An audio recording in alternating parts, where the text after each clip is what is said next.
leave of the chairman, would like to call the session to order with the national anthem. May we rise, please.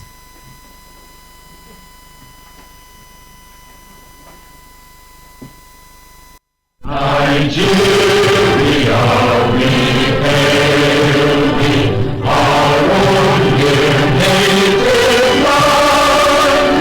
Though tribe and tongue may differ, in brotherhood we stand. Nigerians old and proud to serve our sovereign motherland. Our flag shall be a symbol that truth and justice reign. In peace or battle honored, and this we count as gain. To hang on to our children a banner without stain.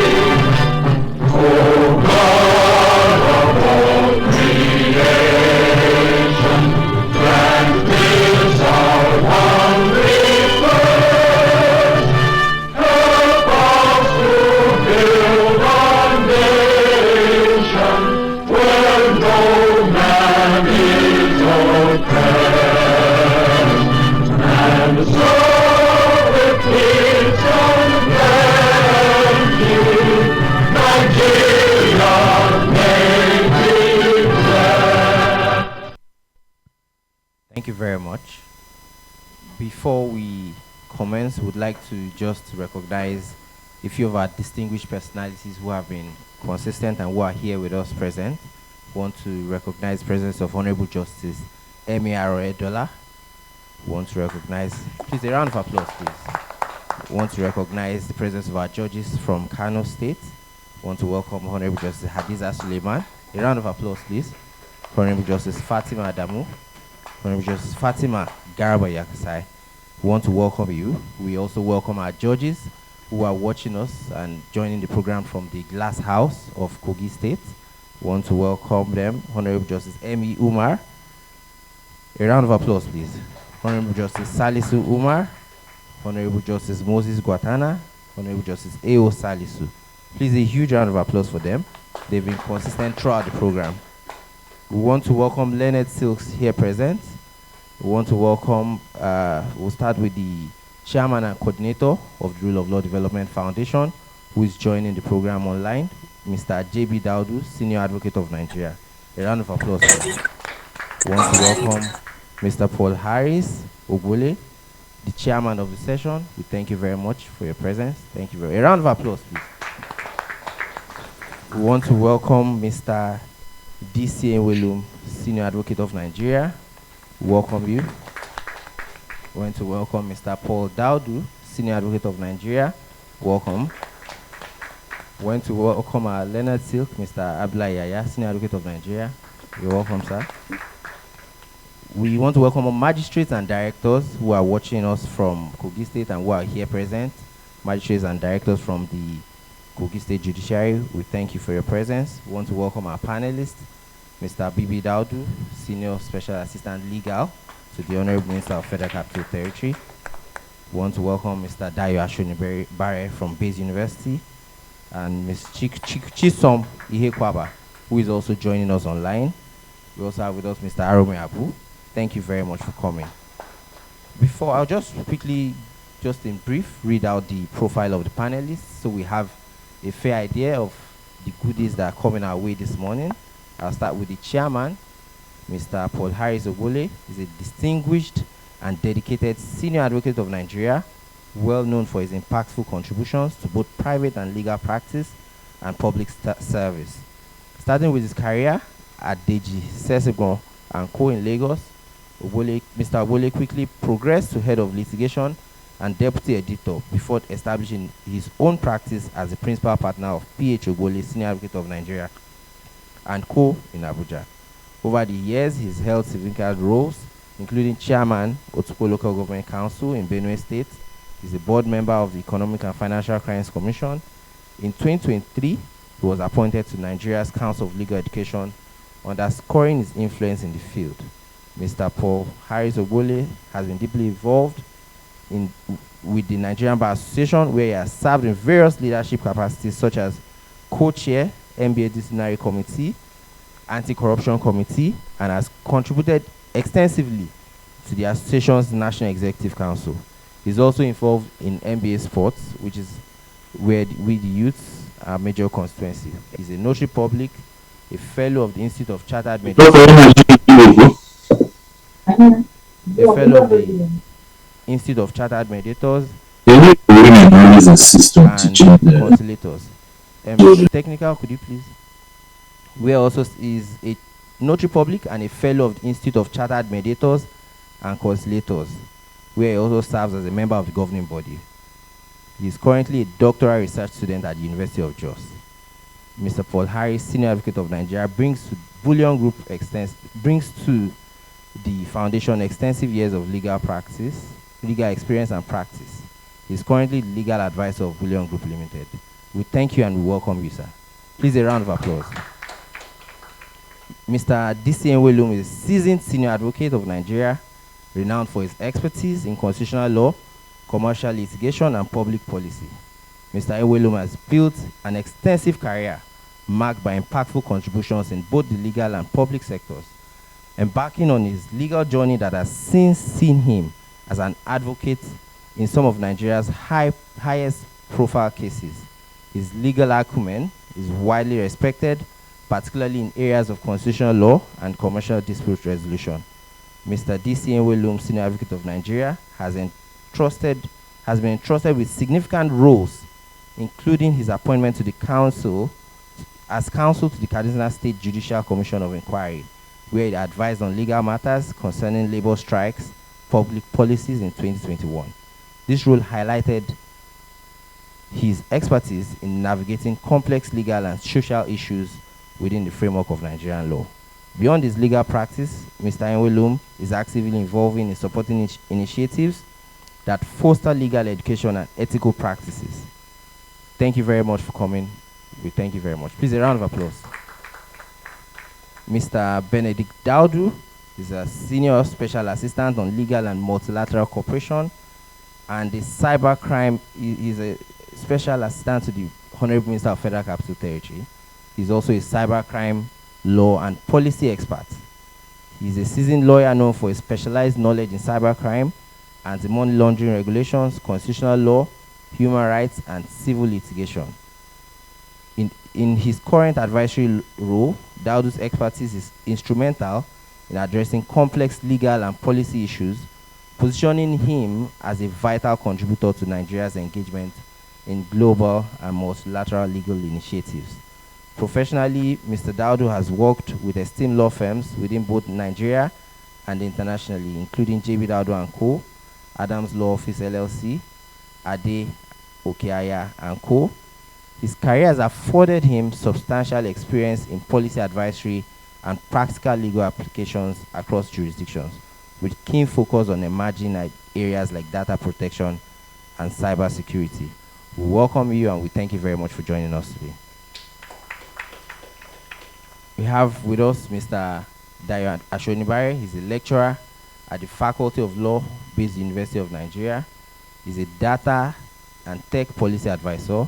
He's also the head of practice at Levitt Solicitors and Arbitrators. He's a member of the Legal Education Standing Committee of the Nigerian Bar Association. He was pioneer secretary of Bayes University Law Clinic and worked on the team reforming pretrial detention in Kuje and Kefi Correctional Centers in Nigeria.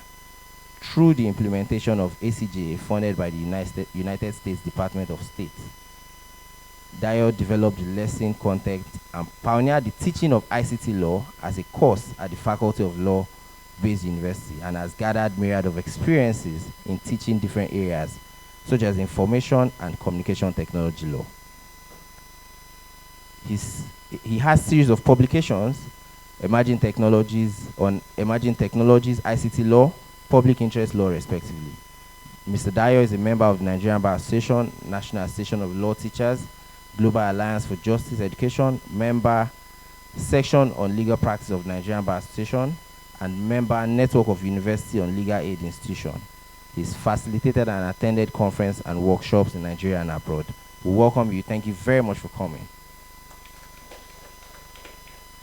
We have Chisom Ihekwaba, who is joining us online.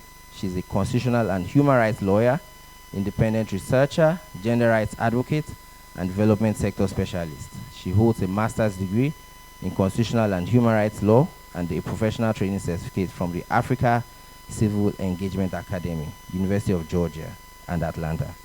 Her experiences span across human security issues, international criminal justice, humanitarian law, and anti-discrimination law, rule of law, good governance, and democracy. She's the co-founder of Sisters Bond Initiative, a non-governmental organization that advocates for the rights of women and girls in Nigeria. Through her legal practice, she has contributed to holding government accountable and building resilient institutions. Between 2017 and 2020, Chisom served as the coordinator of Human Rights Agenda Network, a network of human rights NGOs in Nigeria. During her time there, she worked on a range of programs across criminal justice, socio-economic rights, civil and political rights, and the rights of vulnerable groups and persons with the aim to establish legal precedents that create change. We welcome Chisom and we thank you for coming today.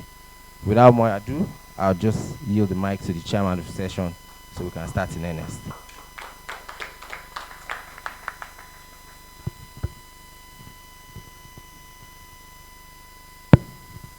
Thank you very much.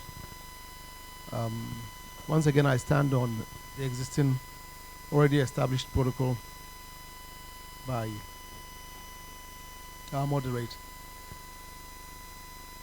I'd like to nonetheless acknowledge the contributions of our boss, the great J.B. DAUDU SAN, our former president of the NBA, for establishing this foundation and for the work that this foundation has been doing over the years. And it gets better year after year. I'd like to also acknowledge consistent representations that I have seen with a lot of the personalities who have been here from the beginning of this program over the years and who still are here. My Lord Justice Oredola has been a consistent participant and a resource person in the activities of Rule of Law Development Foundation. And so also is my brother, B.C. Enwelu. I appreciate all of you here and my lords and judges who are here from KOGI, Kano, and indeed all over the country. For our colleagues who have joined us virtually, I say welcome on board. Today turns out to be the fourth day of this robust presentation and has come at a time that is most appropriate in legal knowledge, sharing of legal experiences, and ways and manners in which our law can be improved and our society can get better via the instrumentality of rule of law. Indeed, that is what this foundation focuses on entrenching. And the more we're able to appreciate the essence of rule of law in legal developments and democratic societies, the better we all are. Today, our main topic by the lead speaker, who is DC Enwelum SAN, he will be speaking on two subjects. One is cyber crimes in Nigeria, the security and regulation of e-transactions, and the social media space under the Cyber Crimes Prohibition and Prevention Act 2024. The constitutionality and the security implications. The second part of his discourse will be addressing the multiplicity of actions against defendants in forfeiture proceedings. I'd like to call on DC Enwelum SAN. I appreciate that he's taken the second first, which is addressing the multiplicity of actions against defendants in forfeiture proceedings. That will be his first topic for discussion today. As lead presenter, he has altogether 1 hour, but we shall moderate them and see, bearing in mind the exigencies and how we progress. We know we're already running behind time, so I'm sure that our speaker will speak right straight to the point. So he has 1 hour for 2 papers. So once again, I call on DCA Wolum SAN. Please mount the stage.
My lords, from various divisions here present, including those virtually joining us from KOGI State Judicial Division, KOGI State Judiciary in LOKOJA,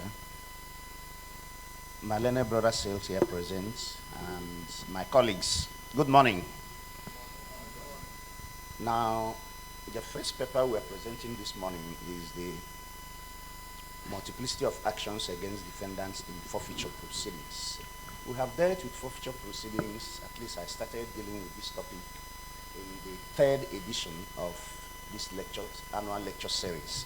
But I'll give an overview for the interest of those who have not been part of this our lecture series, and then we'll review the cases that have come up in the last 12 months. That is what we do every year. I started by saying that forfeiture, which has been adopted as a weapon to combat corruption, takes place through a judicial or administrative procedure that transfers the ownership of specified funds or other assets to be transferred to the states. And I gave the definition as follows. Forfeiture refers to deprivation or destruction of a right in consequence of the non-performance of some obligation or condition or the loss of some rights or property as a penalty for a legal act. And I cited the case of Mwigwe against the Federal Republic of Nigeria, 2009, 16 Nigerian Weekly Law Report, part 1166, page 169, which also defined forfeiture proceedings to mean the divestiture of specific property without compensation. It imposes a loss by taking away of some pre-existing valid right without compensation. There is also the Black Law Dictionary meaning of forfeiture, which I'm not going to go into, but I proceeded as follows. Forfeiture is a formidable weapon against the enjoyment of proceeds of crime. The concept of forfeiture is deeply rooted in our jurisprudence, and it finds its roots in statutory legislation, and we have such legislations as Section 24 of the Economic and Financial Crimes Act, EFCC Act, Section 17 of the Advanced Fee Fraud and Other Related Offenses Act, Chapter 5 of the United Nations Convention Against Corruption, UNCAC, which incorporates asset forfeiture as a fundamental principle. Now, there are 2 types of forfeiture proceedings. There is a criminal forfeiture and there is also the civil forfeiture. Under the criminal forfeiture, it describes criminal forfeiture as a form of forfeiture that emanates from criminal trial and conviction. This is clear from the wordings of Section 21 of the EFCC Act, which stipulates that for the avoidance of doubt and without any further assurance than this Act, all properties of a person convicted of an offense under this Act and shown to be derived or acquired from such economic or financial crime and already subject of an interim order shall be forfeited to the federal government. It is clear that a criminal forfeiture in this instance is a consequence upon conviction. The properties must have been acquired from an economic or financial crime, and the properties must have been the subject of an interim forfeiture order. The next is interim forfeiture, and it presupposes something temporary between an order made and the final judgment or determination of the matter.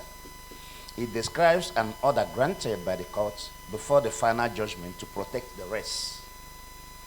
The power of the court to grant an interim forfeiture of property can be traced to the provisions of Section 27(4) of the EFCC Act, which provides thus: subject to the provisions of Section 24 of this Act, whenever the assets and properties of any person arrested under this Act are attached, the Commission shall apply to the court for an interim forfeiture under the provisions of this Act. We went on to review other aspects of the EFCC Act, and then the next one is the civil forfeiture. Civil forfeiture, which is mostly described as non-conviction-based asset forfeiture, is an innovation of the United Nations Convention Against Corruption. It is an action in rem against the property, different from action against the person being proceeded against. This brings us to the concept of forfeiture in rem, or non-conviction-based forfeiture, under the criminal forfeiture. Now, for non-conviction-based forfeiture, you say that it is a legal mechanism that provides for the restraint, seizure, and forfeiture of stolen assets without the need for a criminal conviction. It can be used when the accused is dead, fled the jurisdiction, is immune from investigation or prosecution, like in the case of serving presidents, vice presidents, governors, and deputy governors in Nigeria. An example is a civil forfeiture. An example of civil forfeiture is the large tranches of Abacha loot that have been confiscated and returned to Nigeria on completion of civil proceedings in various jurisdictions. Now, I had the privilege of participating fully in all the cases involving the Abacha loot. And Chairman, permit me to just use this as an illustration. What happened then was that the federal government had a team of lawyers led by Enrico Monfrini of Switzerland, who was going around with his team, tracing all the monies that were deposited in various countries. In all fairness, Abacha family, their defense was that, look, after the killing of Ken Saro-Wiwa and a lot of, first of all, starting with Commonwealth isolated Nigeria, ostracized Nigeria, and a lot of countries were doing the same. Somehow they got information that it might come to a stage where all the assets of Nigeria will be frozen outside the country. So they had an private arrangement to be sending these monies to put in various banks. That was the initial intention, which later changed course. But down the line, when Abdul Salami came in, he took it up and then took steps to begin to recover those monies in various accounts. For Nigeria, there were external lawyers based in Switzerland, led by Enrico Monfrini, for the courts in Nigeria, because Abacha people kept on going to various courts to protest. We had Bayo Joe, Emeka Ngige, J.K. Gazama, D.C. Paul Erekoro, and Timi Austin Peters. So we were defending the cases here, because the outcome here is what the outside lawyers will use to strengthen their argument that these monies were illegally taken. We continued that. Eventually, I was left, the only one left to handle the ultimate case at the Supreme Court.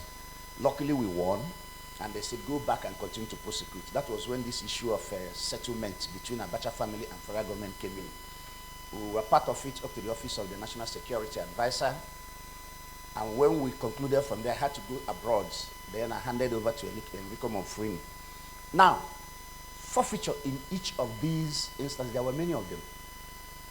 Monies in Switzerland, Luxembourg, Liechtenstein, England, UK, United States, and so on and so forth. It's not just easy to repatriate these monies. One, you have to establish in Nigeria that there were some irregularities connected with illegalities connected with those funds. Then, before you go outside and present those to the outside country. So that's to give you an idea of what civil forfeiture looks like. But back to our topic, the burden of proof lies on the state to demonstrate. That's what I've just said now. The burden of proof lies on the state to demonstrate that the property or properties in question are process of crime on balance of probabilities, which is a lesser standard than the proof of reasonable doubt required under the criminal forfeiture procedure. Despite the considerable variations between civil and criminal forfeiture, these asset recovery mechanisms share certain features as they are both judicial process, as they are both judicial processes which require the institution of a formal action in court, the success of which culminates in court orders directing the transfer of title in the assets to the state. They also aim at ensuring that those who engage in illegal activities do not benefit from their acts, which consequently serve as a form of deterrence to the general public. Now, we also looked at the laws which contain provisions relative to the forfeiture proceedings of crimes in Nigeria.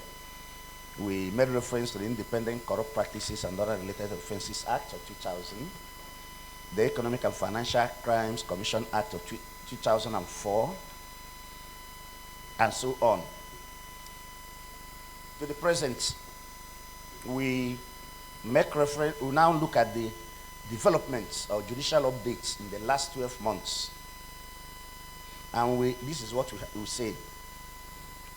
Multiplicity of actions occur when a party institutes and maintains more than one action on the same subject matter and issues against the same opponents, either before the same or another court, with the ultimate consequence of wasting the time of court and resources of the court, thereby perverting the cause of justice. Where matters involving the same parties and the same claims are raised and contemporaneously in two or more courts, it is desirable and in the interest of justice that the matters be heard in only one of the courts. The basis of this rule is to avoid two conflicting decisions in respect of one and the same subject matter, thereby creating uncertainty as to what the true position of the law is on the subject matter. In the past 12 months, judicial update on forfeiture proceedings have been far and between. There are only a few cases reported, and we intend to examine a few of them here. The first is the case of the Elizani Alison Madeke against the EFCC, and it is reported in part 18 of the Nigerian Workplace Law Report. What happened here? EFCC filed application before the High Court against the Elizani for the recovery of various jewelries in her house. And these jewelries were worth about $40 million. So they went to the Federal High Court for interim forfeiture of the pieces of jewelry. The trial court, while granting that order, directed service of the enrolled order on Mrs. Madueke for her to show cause why the pieces of jewelry should not be forfeited to the federal government of Nigeria. And Mrs. Madueke, in a bid to show cause why the pieces of jewelry should not be finally forfeited to the federal government of Nigeria, maintained that the pieces of jewelry were gifts to her while serving as a Minister of Petroleum Resources of the federal government of Nigeria on the one hand, but on the other hand, that the pieces of jewelry were genuinely acquired and received as gifts for a period spanning nearly 50 years before the incident. The trial court rejected these explanations and ordered final forfeiture of the pieces of jewelry to the federal government. She appealed to the Court of Appeal. She lost. But the Court of Appeal held that by virtue of Section 17 of the Advanced Fee Fraud and Other Fraud-Related Offences Act of 2006, the court has power to make an order of forfeiture without conviction of an offense. That's the first aspect of the judgment. The second aspect is that they say Section 17 of the Advanced Fee Fraud and Other Fraud-Related Offences Act 2006 has inbuilt mechanism for the hearing of the parties. In other words, even if there is an interim order of forfeiture, the court will also direct that that interim order of forfeiture be served on the person concerned, the alleged owner of the properties, to come and show cause why that order should be vacated. That's the second aspect of it. And the third aspect of it is that proceedings under Section 17 of the Act are in rem, even when accompanied by a separate prosecution of criminal offenses arising out of the same event, are civil in nature and could be taken concurrently. Proof of crime and conviction are not necessary for forfeiture proceedings under Section 17 of the Act. And finally, forfeiture proceedings under Section 17 of the Act is constitutional and accords with the principle of fair hearing. It is also in accord with Section 44(2) of the 1999 Constitution. Now, these are the take from that judgment. But the principal one which should excite our interest is it was based on Section 17 of the Advance Fee Frauds. Now, Section 17, if we recall, had been decided upon by the Supreme Court in two cases. One is the case of Patience before I'm accused of wrongly pronouncing somebody's name.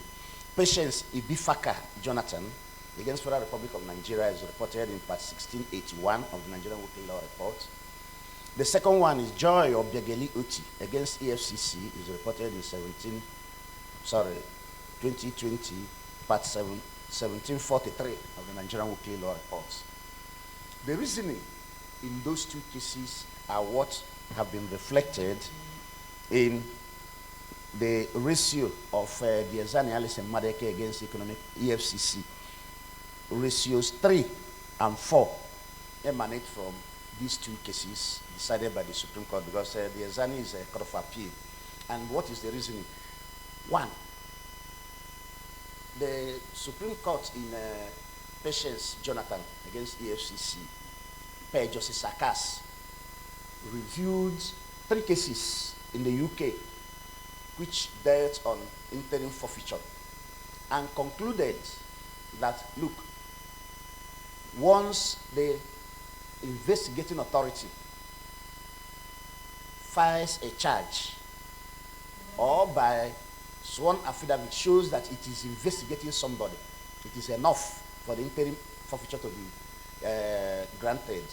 2, proceedings under Section 17, which is interim forfeiture, are proceedings that accord with the fair hearing provisions of the 1999 Constitution, and they are constitutional.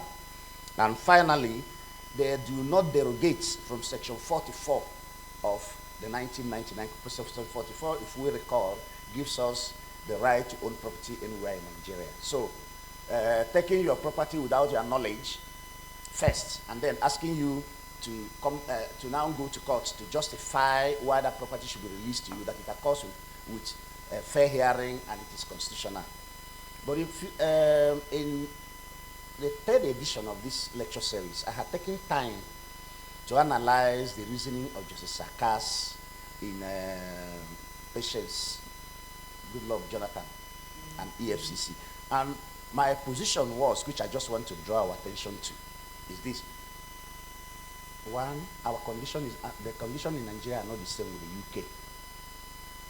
What happens is you file a case, you file an interim forfeiture here, and by affidavit show that, yes, I am investigating Mr. A. The judge will quickly grant the interim order. Once granted, it is an uphill task for the owner of that property to recover same. Even if it takes him years, most of those properties are laid to waste. Where EFCC, for instance, or any of the agencies, where they, for instance, appoint an estate agent to manage the properties, the proceeds are never accounted for to the owner. And 2, the second point is, if we look at our own peculiar judicial system, from trial courts to court of appeal to Supreme Court, takes minimum of 15 years, if you are lucky. Somebody's property has been seized in the first year. It remains out of his control until the Supreme Court has given final judgment. 3, the EFCC or any of those prosecuting agencies, the moment those properties get into their custody, never accede to release of those properties. In England, which Justice Sakas reviewed the cases of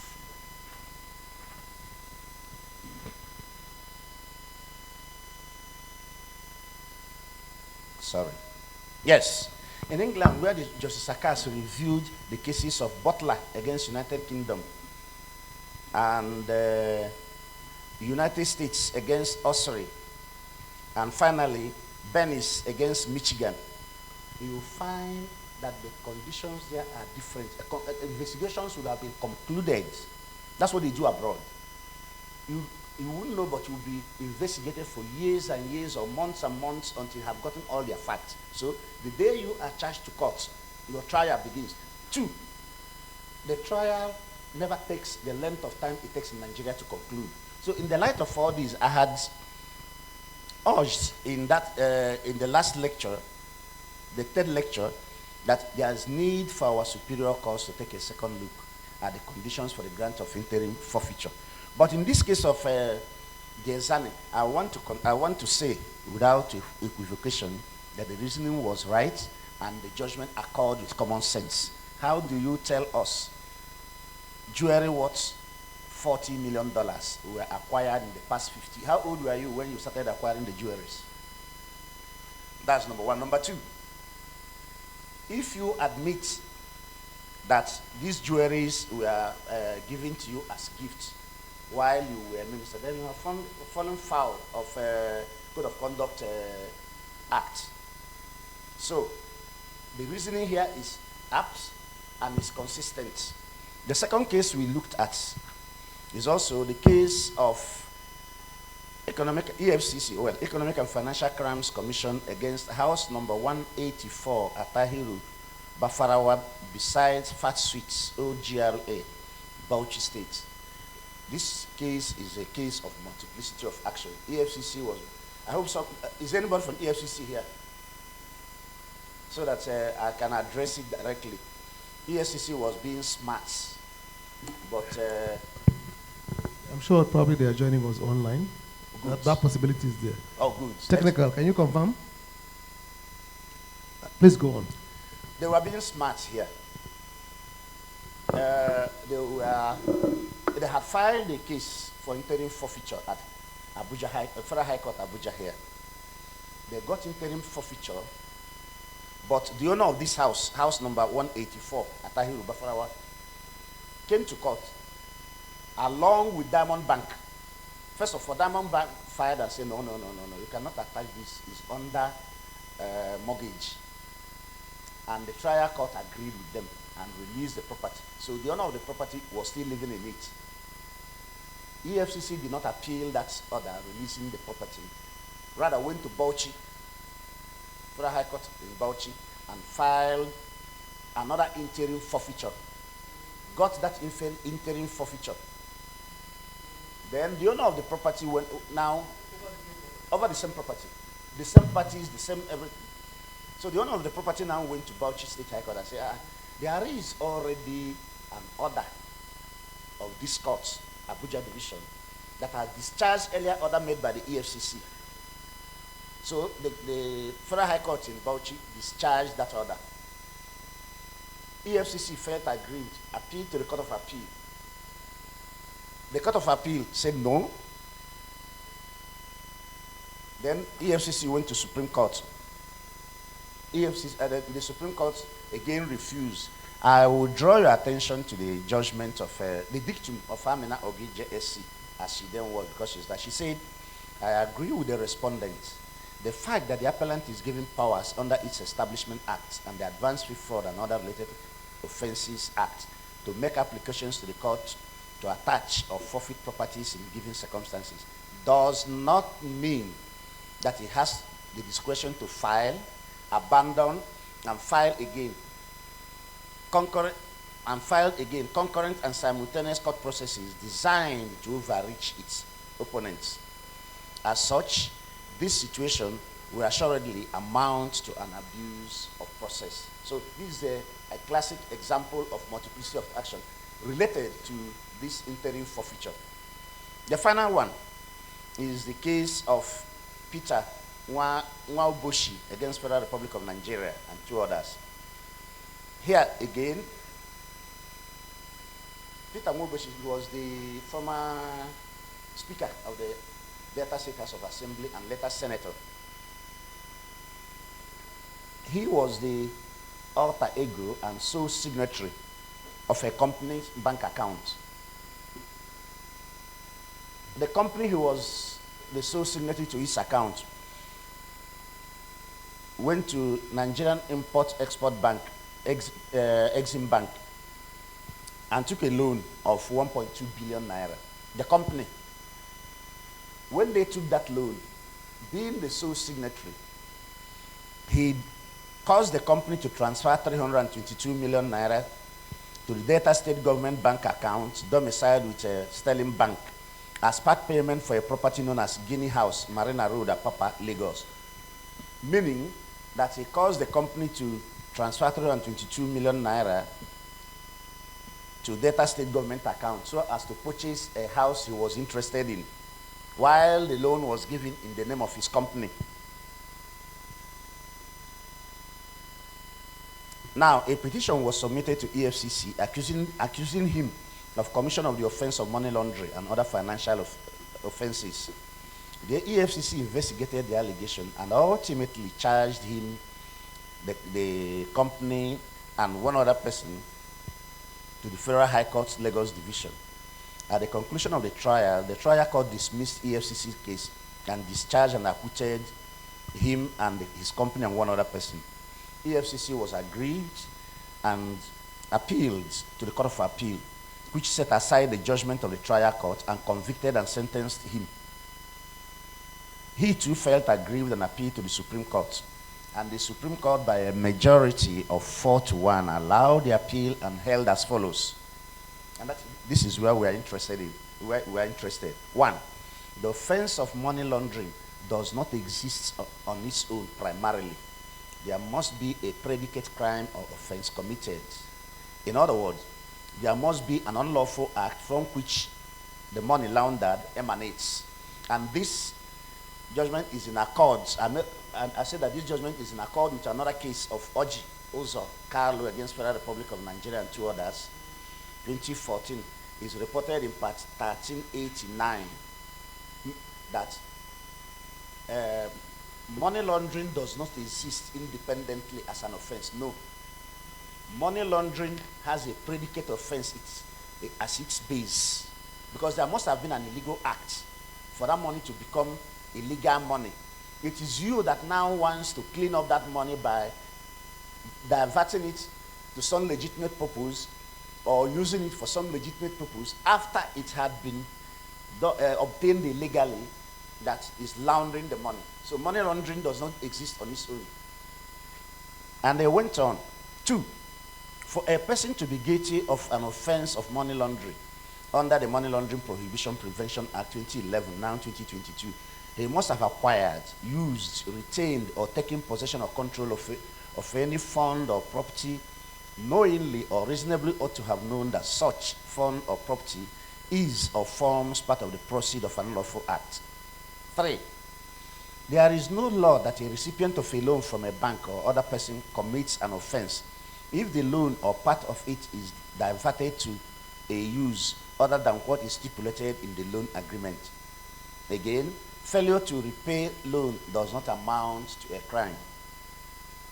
The 4th ratio says the powers vested in the EFCC by the Establishment Act to prevent, control, investigate, and prosecute financial crimes, including money laundering, does not extend to the investigation and prosecution of contractual disputes and disputes arising from other civil transactions.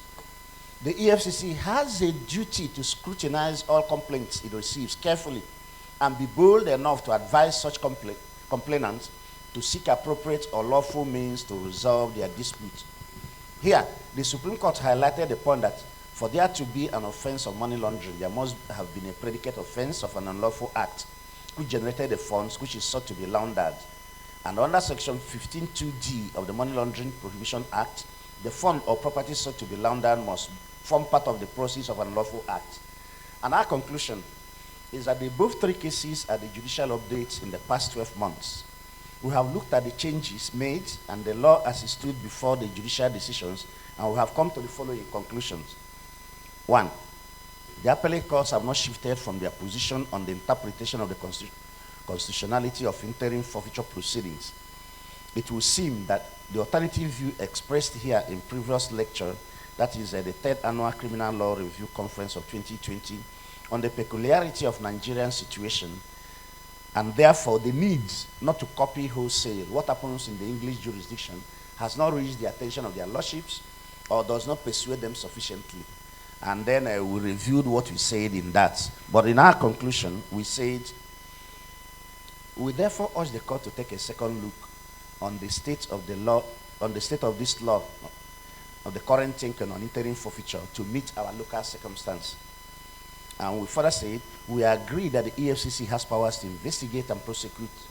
We agree that the powers of EFCC to investigate and prosecute does not give it to file and abandon and refile the same cases in various courts just to get what it wants. Again, we agree that the EFCC should carefully scrutinize complaints from petitions and in appropriate cases advise the complainant that the petitions lack merit or that they should pursue alternative legal remedies. That is what we have looked at happened in the last 12 months in relation to forfeiture proceedings. And the three cases clearly have their position as far as the law is concerned. Mr. Chairman, the next topic asked you. Thank you very much. Very clearly, you spent almost 30 minutes for your first paper presentation, and we will proceed right away to the second paper, and then we'll do a review of it collectively when we're done. Thank you. The second paper, I know Benedict DAUDU is here. He is more of an expert, but I'll just give an overview of money laundering. I highlighted three keywords. The topic itself is cybercrimes in Nigeria, the security regulation of e-transactions and the social media space under the Cybercrime Prohibition Prevention Amended Act 2024, a constitutionality and security question. And I said, the usage of social media platforms for communication, sharing information, business purposes, and shopping increase to mitigate the impact of social distancing. In the vast realm of digital age, where every swipe, click, and share can reverberate across the globe, one term stands as the modern day essence of our interconnected world, and that term is social media. From connecting with friends and family to keeping up with the latest news and trends, it is difficult to imagine a world without platforms like LinkedIn, Twitter, Instagram, Facebook, WhatsApp, and so on. However, this digital connectivity comes with a price, which we all think is free. And this price is the growing prevalence of cybercrime. And I went on to highlight the different types of cybercrimes. Now, one is phishing attacks, which is the fraudulent attempt to obtain sensitive information, such as usernames, passwords, financial details, by posting as a trustworthy entity. Cyber criminals create fake profiles or websites that mimic well-known brands or individuals to trick users into revealing their personal information. 2, identity theft. Social media is a treasure trove of personal information. Cyber criminals can easily steal your identity by gathering information from your profiles and using it to commit various crimes, including financial fraud and impersonation. 3, cyberbullying and harassment. I don't need to be describing them. 3 is cyberbullying and harassment. 4, fake news and misinformation. 5, online scams. 6, hacking and account takeovers, and so on. These are some of the crimes I highlighted. And I went on. It is no longer news that cybercrimes are a recurring social vice in Nigeria. It is a fast-growing expanse of crime whereby the internet has been used to commit a variety of criminal actions that knows no borders, either physical or cybernetic. Nigeria, like many nations, has recognized the critical importance of safeguarding its digital infrastructure against cyber threats. In Nigeria, I now highlighted our local lingo as related to cybercrime. Those who indulge in it are said, the crime itself is called Yahoo Yahoo, and the perpetrators are called Yahoo Yahoo boys. Now, as at 2023, reports show that out of about 798 convictions obtained by the EFCC, 782 of them were cybercrime related. Apart from the economic loss, cybercrime has created in the eyes of the rest of the world a negative stereotype towards Nigeria. And I went on to cite the most popular one within the past 1 year plus, and that is the case of EFCC versus Ramon Abbas, hush puppy.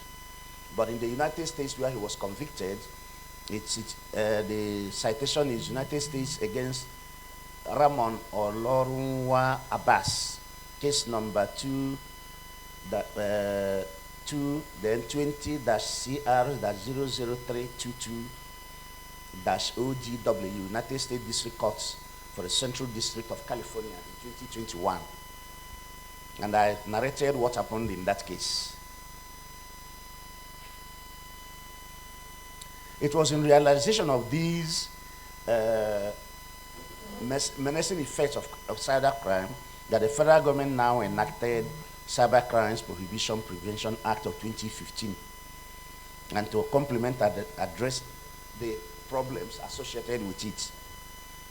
Criticisms followed the enactment of the Cybercrime Act of 2015, and the federal government moved on to do amendments in Cybercrime Prohibition Prevention and so on, Amended Act of 2024. And since the enactment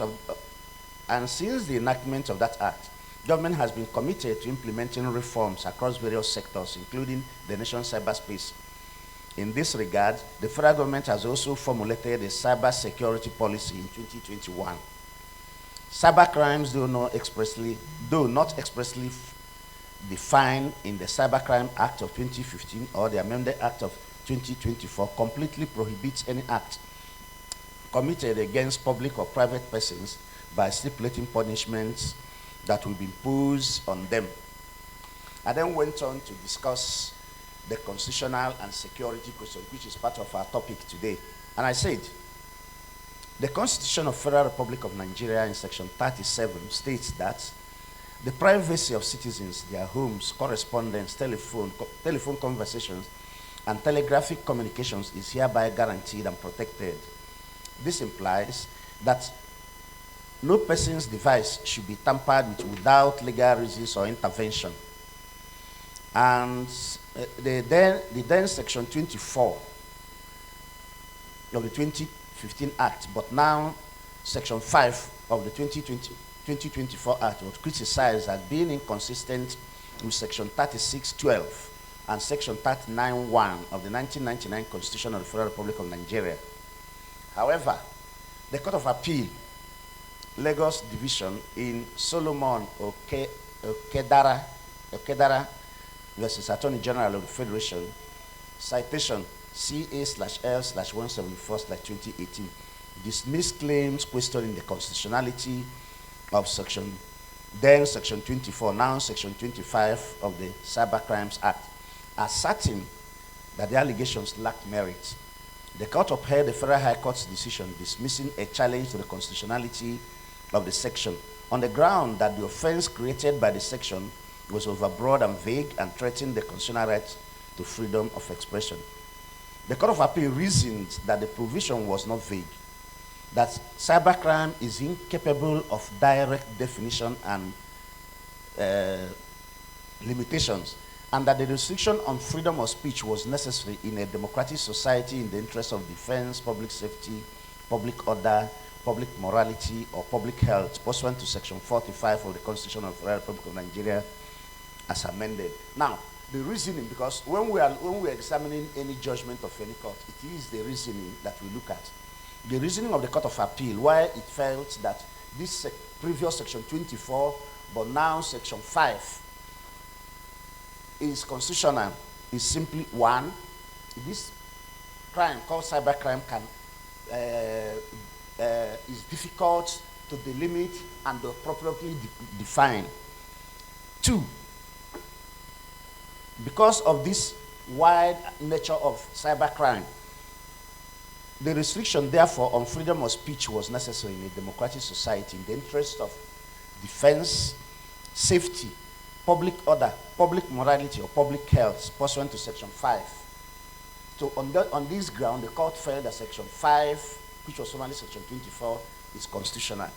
However, in March 2024, the Economic Community of West African States, ECOWAS Court of Justice, held that the same section does not comply with Articles 9 of the African Charter on Human and People's Rights, which is the same thing as freedom of speech, right to privacy, and so on. So the ECOWAS Court held that the said Section 5, previously Section 24, does not comply with Articles 9 of the African Charter on Human and People's Rights and the International Convention on Civil and Political Rights. As a result, ECOWAS Court of Justice ordered the Nigerian government should amend that act. In reaction to the various criticisms of the act, when it was amended in 2024 and became Section 5, the federal government refined the language by limiting its parameters to only pornographic or false information aimed at causing a breakdown of law and order or posing a threat to life. In effect, if a message is shown to be true and not pornographic, then no offense would have been committed under Section 5 of the Prohibition Act as amended.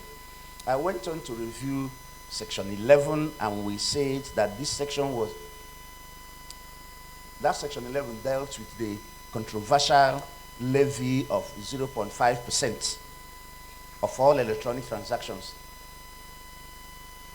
And this section was crucified for imposing additional financial burden on certain businesses in view of the Nigerian ailing economic conditions. Unfortunately, when the act was amended, it has even made the implementation of the levy stricter and more stringent by introducing a penalty of failure to pay. And the penalty is not less than 2% of the annual turnover for defaulting businesses and closure or withdrawal of the business's operational license. Now we say that Section 11 will appear to conflict with Section 16(1)(b) of the 1999 Constitution of the Federal Republic of Nigeria. This is our own view now, because that is what we're all here to look at the constitutionality. And that section says, the states shall, within the context of the ideals and objectives for which provisions are made in this Constitution, control the national economy in such a manner as to secure the maximum welfare, freedom, and happiness of every citizen on the basis of social justice, equality, and equality of status and opportunity. Imposing cybercrime tax on Nigerian citizens, in addition to other deductions, including withdrawal charges in banks, and going further to impose a penalty of 2% of the annual turnover of the financial institution concerned, facilitates the impoverishment of Nigerian citizens. It certainly does not secure the maximum welfare, freedom, and happiness of every citizen. What we are saying here is that this Section 11 needs to be looked at in the light of the constitutional provision of Section 16(1)(b). The second one is the Section 2 of the Act of 2024, which allows electronic signatures in respect of such transactions and documents. And we say when they are legally verified in certified true copies. The problem of this section is that its definition is imprecise. It did not clearly say at what time you are required to have a certified true document of your certification of your document, and because it says you can use electronic signatures so long as the document itself had been certified, then you append your signature. However, in our own opinion, Section 11 appears not to take into cognizance Sections 102, 104, 105, 106 of the Evidence Act, which deals with certification of public documents, and these sections demand as follows. 1, only public documents are subject to certification. 2, only copies of the original are to be certified. The original public documents are never subject to certification under the Evidence Act. And so, Section 2 of the Prohibition Prevention Amendment Act 2024 would appear not to have taken into consideration the provisions of the Evidence Act. Then Section 3 of the Act itself made an improvement on the 2015 Act. We say the amended Act, however, changed the reporting channel, as it now requires the reporting of cybercrime threats to be done through sectoral computer emergency response team, SET, or sectoral security operations centers. The rechanneling of the reporting route is welcome development, as it will improve coordination and streamline the response process, allowing for quicker and more efficient handling of cyber threats, both the sectoral and national level. To minimize the risk of escalation of the wider impact of cyber incidents, the amended Act also shortened the time from 7 days to 72 hours. Section 3 here, which is an amendment to the previous section of the previous Act, simply introduced before, we only report to the national sets. But now, there are regional or sectoral sets you can easily, which are closer to you, whom you can report to. And 2, before you had 7 days within which to report. Now, you have 72 hours, which is an improvement to ensure that the authorities concerned react as quickly as should. The next one is Sections 4 and 6 of the amended Act. Before, an employee of financial institution who uses his or her special knowledge to commit identity theft against his or her employer, staff, service providers, or consultants would intend to defraud is guilty of an offense.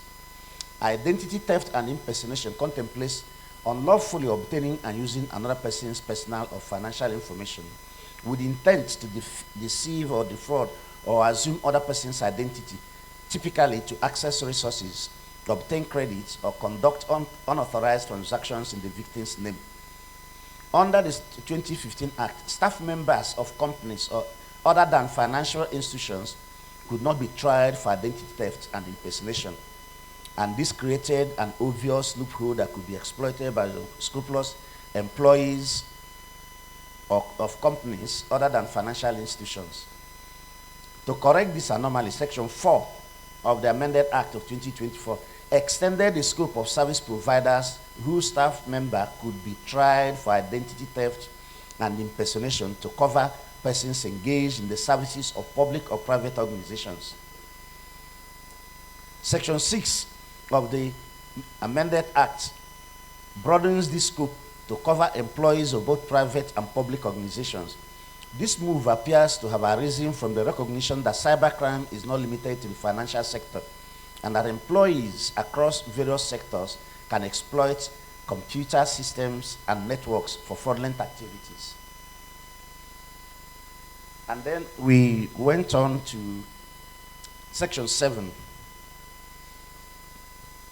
And Section 7 of the 2024 Act amended the offense of manipulation of ATM and POS terminals to include other payment technology manipulation with intent to defraud, which contemplates intentionally altering or interfering with payment systems to commit fraud.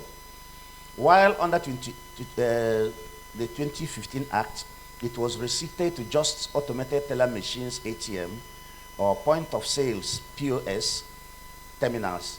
The amended Act broadened the scope beyond just ATM and POS terminals to include all forms of payment technology. The limited coverage stated under 2025 Act meant that fraudsters could exploit other payment technologies such as mobile money payment applications online banking platforms, contactless payment systems, and e-commerce gateways without facing legal consequence. And there's a case on that in Nigeria here. And that's the case of Federal Republic of Nigeria against Osondo Victor Ibokwe. Charge number Federal High Court FHC/EN/41C/2028. Ibokwe was prosecuted but not convicted for hacking into a bank's computer system and illegally transferring millions of naira therefrom. This limitation necessitated the new Section 7 to broaden the scope so as to ensure that all forms of payment technology are covered to provide comprehensive protection against fraudulent manipulation. Individuals and financial institutions manipulating any payment technology can now face severe penalties, including imprisonment and fines. Financial institution employees, including such fraud, colluding with such fraud, face severe consequences. We went on, and there were so many other aspects of the law we reviewed, and finally, the most relevant one we seek to highlight here will be Section 12. We say the amended Act, Section 12, makes provision for deletion of Section 48 of 2015 Act, which requires the cancellation of international passports of a Nigerian convicted under the Act. In other words, once under the old Act, once you are convicted of cybercrime, your passport is cancelled or withdrawn. 2, withholding of passports belonging to foreigners, which will be returned only after the completion of their sentence or payment of fines. This deletion is a welcome development. In our view, there is no reasonable justification and correlation between the commission of an offense under the 2015 Act, for which the offender will serve a jail term, pay fine, and then you add the punishment of cancellation or withholding of his passport. So it's an improvement on the 2015 Act. And then finally, we came to the conclusion. Chairman, Yes. Chairman, just You have 3 minutes. Sorry. 2 minutes to go.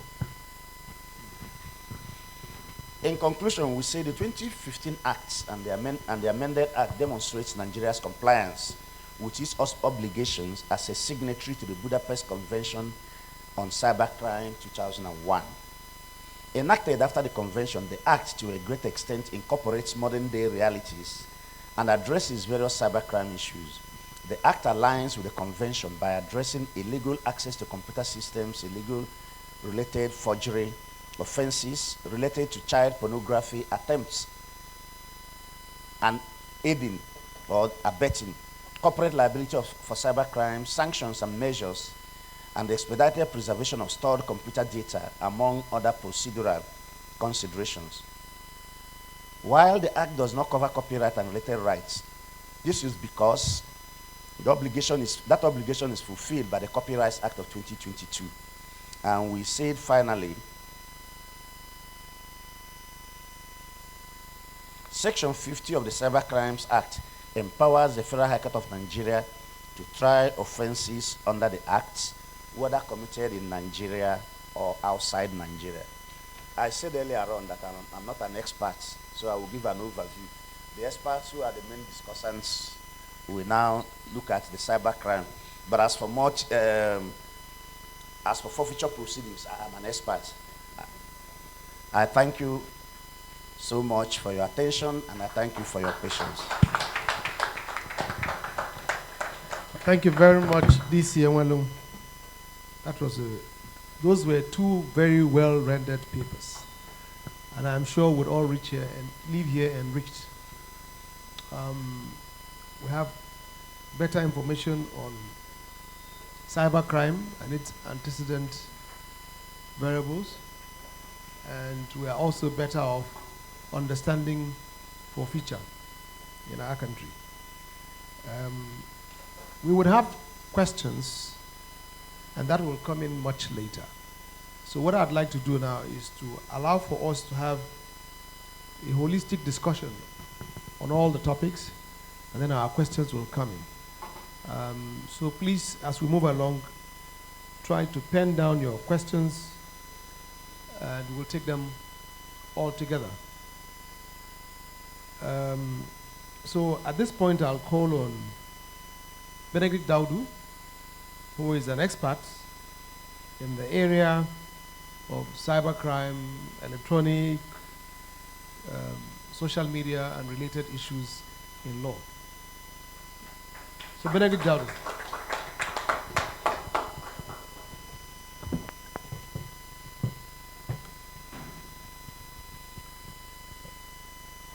Good morning, everyone. Mr. Chairman. Thank you. Coordinator. Sorry.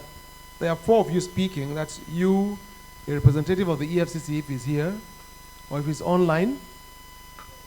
And then, of course, Dayo Shonibari and Chisholm. I think Chisholm is online. Okay. So we have, I think, 15 minutes for each one of you. So being the specialist in cybercrime, and that's the area which is that's the big elephant in the room. Maybe I'll use this discretion to make yours 20 minutes. All right. Assistant lead speaker, right? So thank you, Mr. Chairman.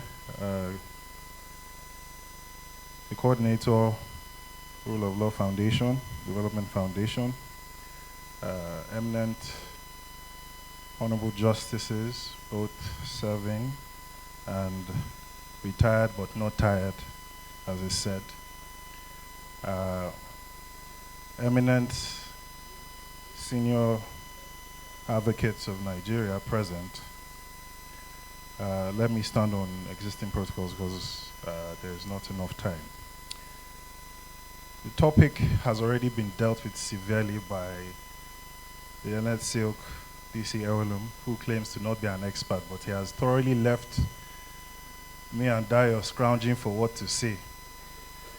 So I'll just keep ahead and go to e-transactions, security and regulatory measures.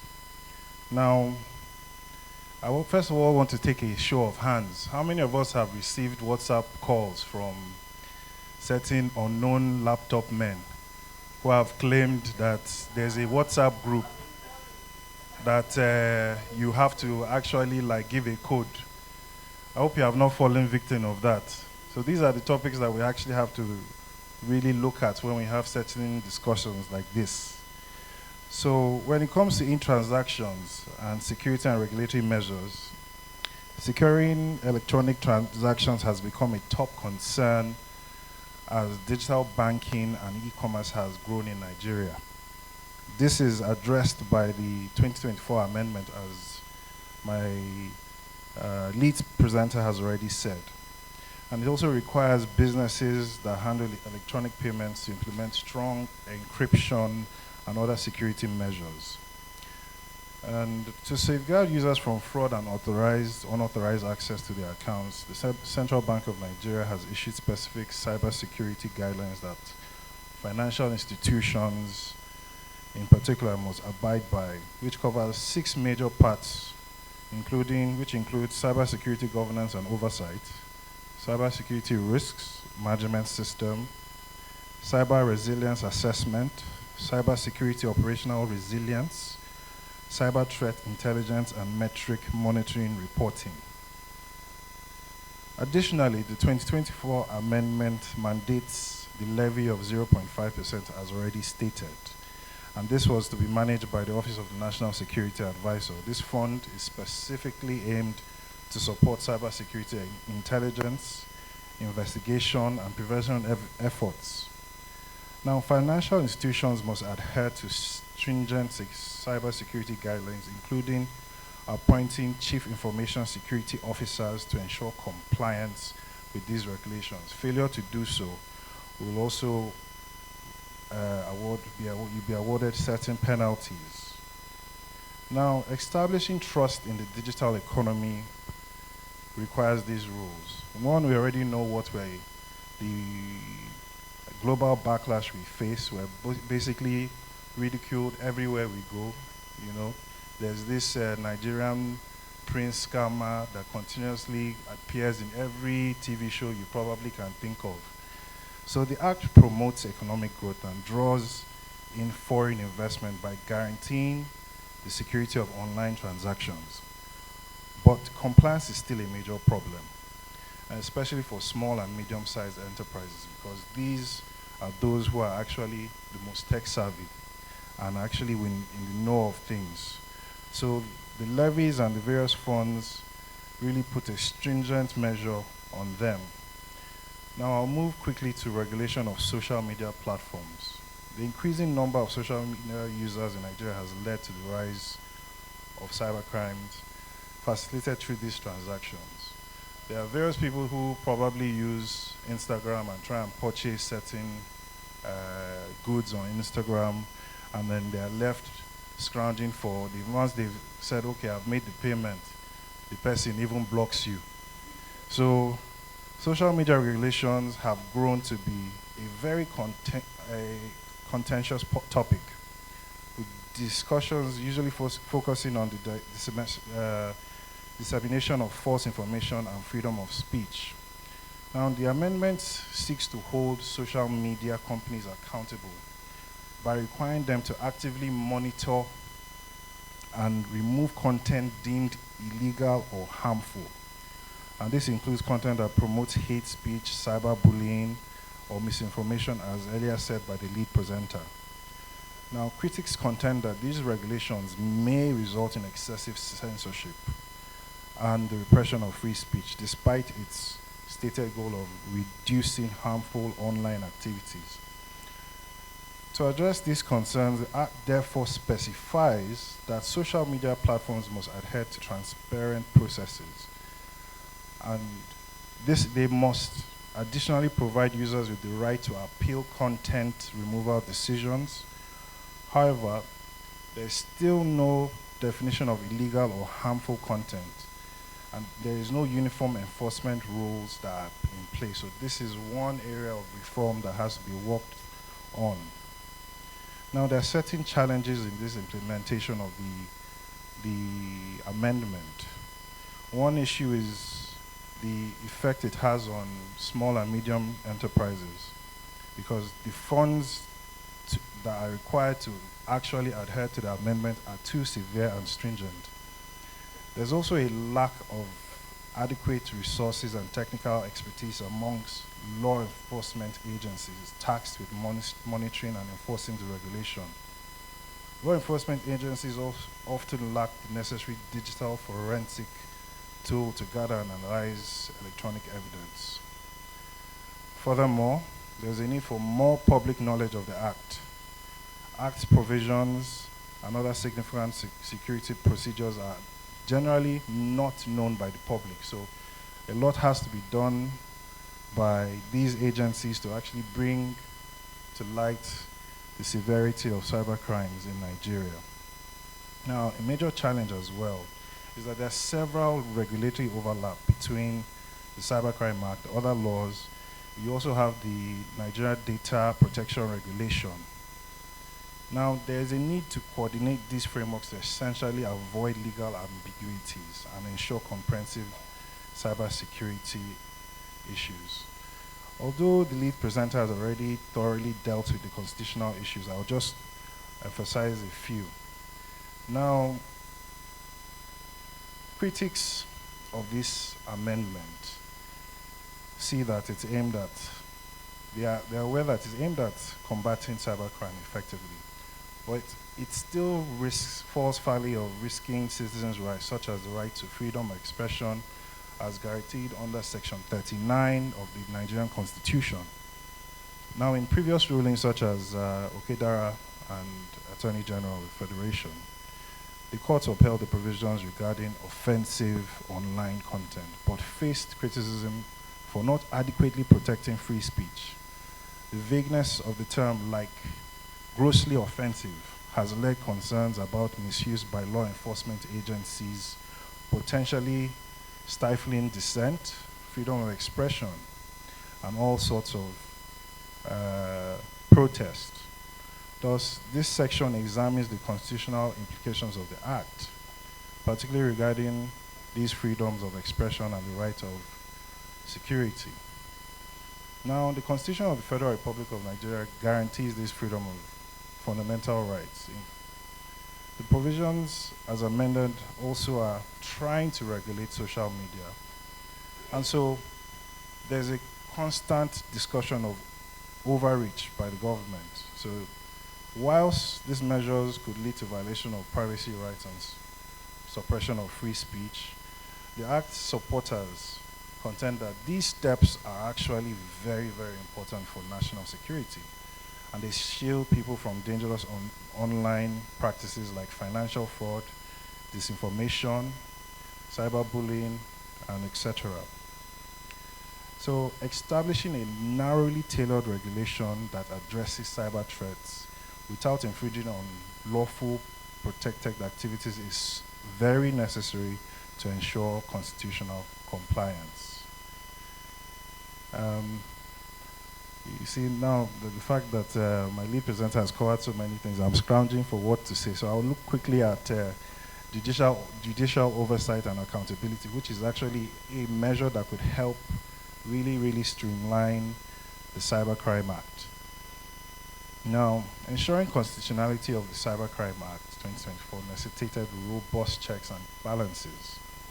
Judicial oversight plays a crucial role in upholding constitutional rights while enabling effective security measures. Maintaining public trust in judicial institutions, preventing corruption, and safeguarding human rights is consequent.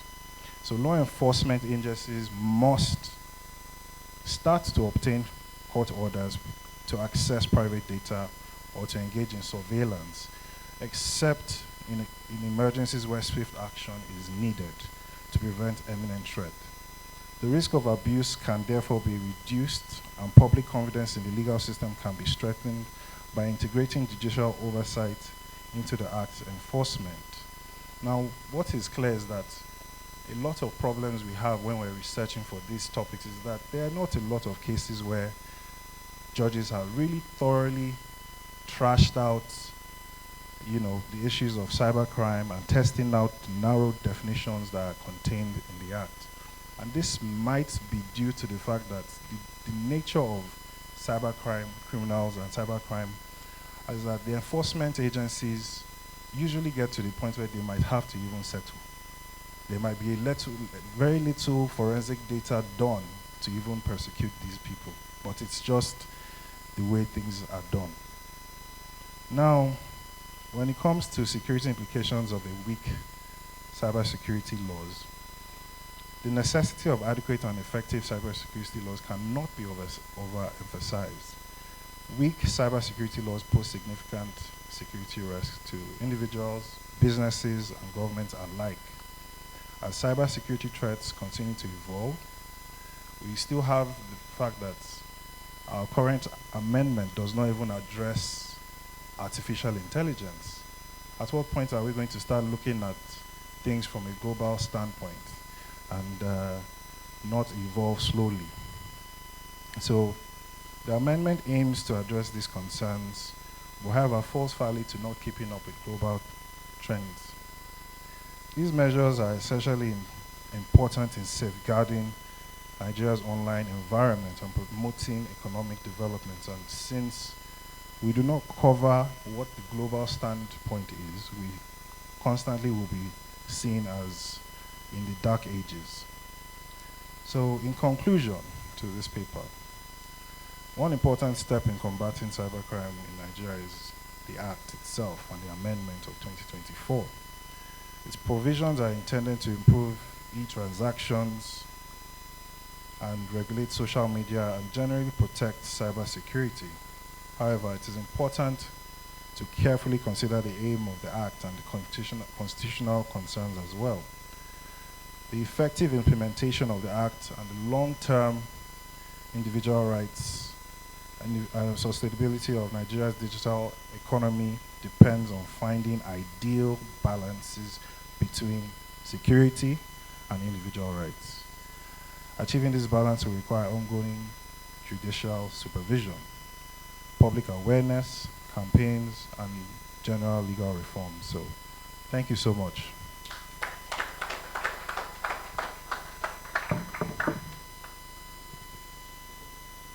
Thank you very much, Benedict Daudu. That was a well-presented paper. That's from the experts in that field. and I think in the field of AI too. Very soon, I hope that our laws will be amended to reflect the emerging trends in AI.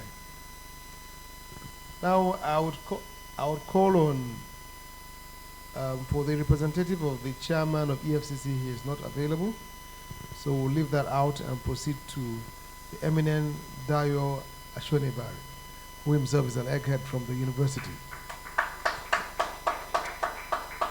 And he'll speak in 10 minutes to address the current issues as relates to our topic for today. Topics, rather. Thank you very much, Lenesip.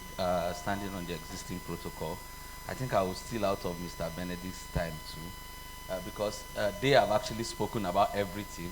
So what I will do is to try and hide under the cover of the laws they've cited, and to just basically do some form of enlightenment in respect of each transaction. I think if I can get 15 minutes, I should be able to tap through my slide. It's actually, I actually have scary about 50 slides, but I'm going to do it in 10-15 minutes. So I don't know whether you can see myself. Excellent. Thank you very much. Thank you for this opportunity again. I always look forward to this event, and I'm so sorry I don't always turn in my paper because it's always difficult to write papers most times. So I prefer to have my PowerPoint slide and settle down to develop it into an academic research paper because it's also for my own use. Now, what have I done in my own paper to try and do have something a little bit different is to look at e-commerce. Now, when we're talking about this topic today, which basically talks about the security of and regulation of e-transaction and social media under the Cybercrime Act, functionality and the security challenge, what I have done is I've tried to look at what is exactly e-commerce. Yes, just like Mr. Benedict has said, you get different calls, and the lead presenter also mentioned the fact that, is there anybody here that has never shopped online here, that have never done any transaction online? Now, these are part of the comfort that online transaction have brought to all of us. We now do most of the things we do online. Most of us don't even like going to the open market again because we now believe in e-transaction. And you know, all these fall under what? E-commerce. Is there anybody here that doesn't belong to any social media platform? Let me see your hand. Okay, so you see, we all belong to a social media platform. Let me ask this last question. Is there anybody that have their data switched off right in this room? You know the way you just come to this room somewhere and just put off your data? No, we need to get the IT guys to go after you, because that's you switching off yourself outside the world, because that's the connection you have. Now, what does this mean? It shows that we now have a connection with a platform. We now belong to a cyber world where transaction basically takes place. And that is the e-commerce. You know, definitely buying and selling goods and services, exchange of funds basically is what you have on those various areas. Now, e-transaction also forms part of, e-transaction also forms part of e-commerce, right? Because e-transaction is basically the process of exchanging data with computer-mediated networks and all that. All this happens in the cyberspace digitally. That is the difference. Now, I don't need to go through this because there is no need again. We know when you order, it goes through processing and all that. And you know, it also goes through approval. Now, one more question. We have all shopped online. How many of us have gone to accept the terms and conditions before? You know that place you go to and say, I accept the terms and conditions, right? How many of us have read the terms and conditions before? No. In fact, most times, if the terms and conditions, if you don't get to the point where it tells you I accept, you become very angry that there is a network problem. You understand? Now, it's not a Nigerian problem. Everybody in the world don't like to read. So technology lawyer, what they do is that they pack it up and ensure that you don't get to study. This is still foundation. I have not looked at the main issue. Now, we have different types of e-commerce, which all these processes also fall under e-transactions.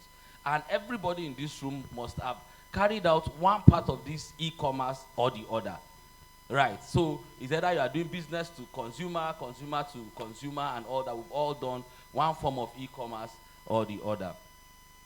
Now, two or more individuals definitely come together to execute such contracts. Then please note that there are no differences between online contracts in terms of validity. It is still the same thing with the contracts, you know. You know the way you go online, invitation to treat, you see it, you accept it, those terms and conditions, you proceed to payment. The same process is the same contract that you know. But the difference here is that it is now happening virtually, which makes it what? E-commerce and what? Eventually e-transaction. So how are they formed? That's why I'm just trying, because the laws have been dealt with. There is nothing to really talk about. So immediately I sat down there, I was just deleting some things so that I can be able to just bring a bit of this information. Now, the major ways you form e-transaction online is either you are using email or you are using web-based. Now, the major ones is web-based. And online contracts are unilateral. They don't need your option. They don't need you cannot negotiate it. You understand? You know, when you're carrying out a transaction online, it's either you take it or leave it. So it's always unilateral. So you notice that most times, if you refuse to accept to continue, that's the end. They don't give you an option to even, why will you make me continue? That's one of the issues when it comes to what? Online contract. I will jump the email part because of time. Then I will just quickly go to, because it's e-transaction, we're talking about most of the things. Now we have the shrink wrap and the click wrap of e-contracts. Now, you know, these two major processes are still unilateral. They just give you an option to either proceed with the transaction or not. So when you proceed, you have accepted their terms and conditions. You're not given an opportunity to impute your own. Now, but because this discussion is, okay, I'll also skip this. Yes, e-transaction, there are different forms. The learned lead presenter, the learned seeker has mentioned cardless and some other parts. Like, most of these are the method of e-transaction: virtual cards, contactless payment, mobile payment, wireless transfer, payment gateway, POS terminal. These are the various types. And you know, somebody asked me one time that anytime I travel abroad, I can't even remember my PIN for my card that I use, my dollar card. I can't remember it. Why? Because it is contactless. But somebody said, okay, we don't even have the security in Nigeria. If you have a contactless card, it's very easy. You know, somebody will just come near you and tap your money and go. But because they already have these platforms abroad, and that is why it is working for them. If not, contactless card is also one of the e-transaction payment that we need to be able to use in Nigeria. Then we know the advantages, availability, speed. The major problem is cybercrime, which is what I will just take the remainder of my 7 minutes to briefly. Yes, I've just spoken for 3 minutes, sir. Yes, it's 3 minutes now. Is it more than? Yes. So the major disadvantage is cybercrime, which I will just take a bit of time to try and see how I can briefly explain. The learned lead Silk in his lead presentation has already spoken about cybercrime. And you know, we don't have like a definite definition of cybercrime. One of the things you can use to describe cybercrime is illegal activities that occur on the internet through the use of computer device. Once you can establish that the offense has been committed using a computer device in line with Section 58 of the Act, 258 of the Evidence Act, then you have been able to establish what? Cybercrime. Now, there are different types of cybercrime. The learned seeker has already spoken about them. One of them is hacking. And hacking is one of the ways people use to take over your card payments and all that. Now, it's either you are using either of this method. You know, most of us love free Wi-Fi a lot. Immediately you see free Wi-Fi, you log in. That's the easiest way to tap into whatever you have. You understand? And that is the major part of it that we call the water hole attack. Once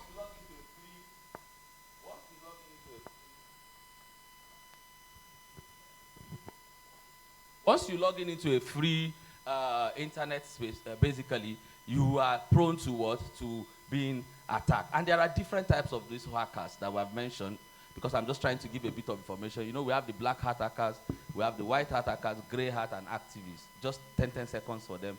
The black hat hackers are the ones that don't, the unethical hackers, right? They do it for the purpose of profiting.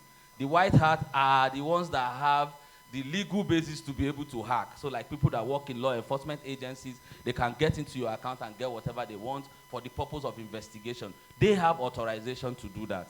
However, most times you pay some of these law enforcement agencies to get into another person's account for your own benefits. I know a man that told one of these law enforcement to get the information of his wife because he suspects that she's cheating. And he was able to do that. Now you are no longer, even though you have the authorization to get into it, but the purpose is different. Right? The purpose is different, which makes it what? A grey hat hacker. Now, what does the law say about it? Now, under the law, section 6, 8, and 16 of the Cyber Crimes Act prohibits all these offenses. Anything that has to do with hacking, whether you are basically dealing with vital security, national security, industrial secrets, devices, and all that, the provision of section 6 prohibits that. And if you're looking at the major elements to prove when it comes to the offense of hacking, it's provided for under section 8 of the Act. Now, I'll move quickly. Oga has also mentioned about identity theft, which I feel there is nothing more to talk about on it. Identity theft is one of the easiest ways to pick people's information. And one thing with cybercrime is that they are all, they are interwoven. They work within each other. Through identity theft, how do people steal your information online? It's through phishing. When you go online, they say, lose weight within 2 days. You are so excited about it. And immediately you tap into it to lose the weight within 2 days, they tell you to put all your information. Because you are happy about it, you put everything there. They get your information. Before you know, they use it to be able to steal other information. For those of us that want to Japa, get to Canada within 1 week. Before you know, you have put your information there. So most times we are the victim, we are the ones that make ourselves vulnerable to get most of this information. The laws are there. The learned Sikh has spoken about it, and Mr. Benedict has also spoken about it. There is nothing much to say in respect of that. Spamming, phishing have also been mentioned. Electronic fraud. I was going to talk more about Section 7, but Oga has also mentioned it. You know, most of these cyber criminals always hide under the provision of the law, because the law is always POS or that. But now with the amendment, Section 7 now gives you an opportunity, all form of transaction. So the way to move around it is a problem. But you know, the challenge still remains. How many people have been prosecuted with proper trial? Oga gave us analysis of the amount of, the number of prosecutions we have in Nigeria. Trust me, all of them are plea bargain. There is none of them that have been tested in courts. What we have today is, Oga, come and forfeit this one, go and sweep Banex Plaza for 2 weeks. That's all. You understand? And that is why this our law still remains untested. We have the Cybercrime Act. Then another very key area where people steal information is cyber squatting. It's very, very important because, you know, generally cyber squatting is not really an offense, but the purpose itself is what makes it an offense. And that is one of the easiest ways to steal, to commit fraud online. Because at times you can do it in a way that if you want to log on to www.jbdaudu.co, a cyber squatter would, there's a way what he will do to the domain name. Immediately you say www.jbdaudu.co, it migrates to jbdaudu.net. Before you know, you have done all your transactions there, not knowing that you are doing it to a wrong platform. So it's another major area that also falls under that. Now, child pornography, I believe, has a lot to do with e-transaction. Because there are a lot of pedophiles that before they can access any platform, they pay for it. They use their credit card. Why are we not getting them? Before you can access any pedophile platform, you pay for it. There are a lot of them. I was going to bring them. Then I remember that Section 23 says if you keep, if you share. So, for example, if you get any content of a child, maybe a pornographic content of a child, and I share with you, it's an offense. Right? If you keep it on your system, it's an offense. So I saw one of the websites. I've not visited it before. I saw one of the websites. I said, okay, let me come and share it here. So I saw that, in fact, it's one of the most punitive provision of the cyber crimes, which provides for 10 years imprisonment. But how many of them have been tested? That is the major challenge we still have. So what are the key regulations, which I will just talk about? Yeah, we have Electronic Transfer Act, which is very recent, quite recent. Although I'm a bit confused about this, whether it has been implemented, because at some point he said it will be implemented in July 2024. But for now, this is the most comprehensive regulations that we have. Consumer protection, electronic signature, establishment of rule disclosure, ETA, and every other part of it. Now, there are some specific areas in that particular provision that talks about, if you see electronic, it basically say an electronic commerce business shall provide consumer with clear and comprehensive information about goods being offered, so that the issue of what I offered with what I got will not happen. at the end of the day. So these are some of, if you see some of the key provisions there, they are all there to protect. But the major problem is to ensure that your security or the security of your transaction online are protected. But the problem there is that, do we even know about it? What is the level of implementation? As I try to round up with my remaining 1 minute. So we also have the CBN guideline. It's also very apt. Most of these organizations are preparing for it, but how many of us know about it? There are key regulations, payment gateway integration, transaction security. There are a lot of them, and the compliance level that has been put in place to ensure the security of your transaction.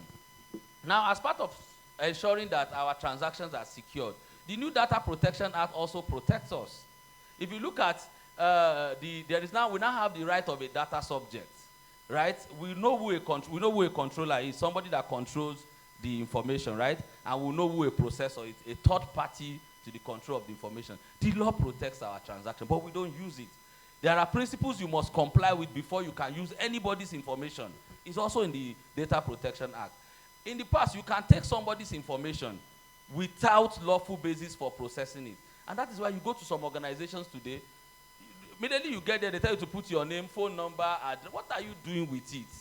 Because if we want to comply with the Data Protection Act and even going further to protect our transactions online, our mobile phone is connected to almost everything we do. So if you continue to tell us to give you, whenever we come to your office, then there will be a problem. You understand? So we need to look at it. Consent is also very important to protect our transaction online.